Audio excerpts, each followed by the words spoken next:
All right, we're going to talk about the receptive tact and echoic program with colors.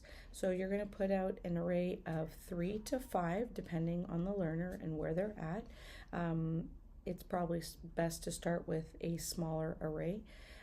We want the learner to really attend to the items, and the way that we're going to do that is to ensure that they're going to point along with us.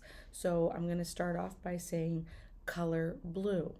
Now, this is the part where they're echoing what I'm saying. So if I say color blue, they're required to say color blue.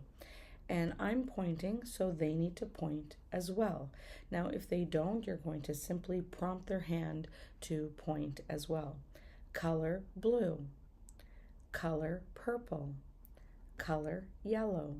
Okay, so that's my first trial. This is my priming phase. So I'm just getting them to echo and point along with me to get that behavior under stimulus control.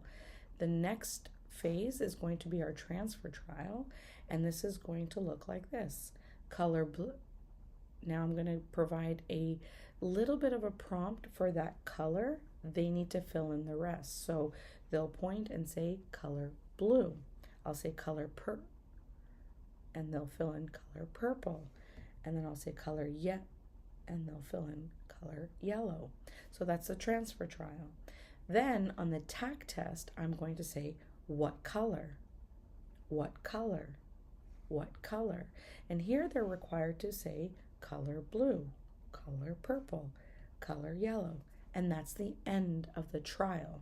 Now, if they make a mistake on the tact test, you're going to do an error correction. So you're going to go back just one step to providing a bit of a prompt for them to fill in the rest. So let's say they made the error here. Let's say I said what color, and they said color purple.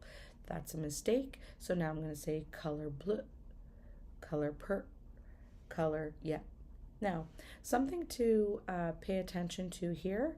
If you have a learner that is learning this and it's new to them, and maybe their echoics aren't very strong, or they make a lot of errors, you never want to start with something that sounds similar. So color blue and color purr might be very, very close because of the B and the P. So you want to pick different colors that sound different. So for example, blue, red, green, orange, pink, purple, for example. Things that sound different in the array that you're working on. Once they get the concept, then it doesn't really matter at this point. Then you can start teaching them and everything should be okay. So give that a try with your learner and see how it goes.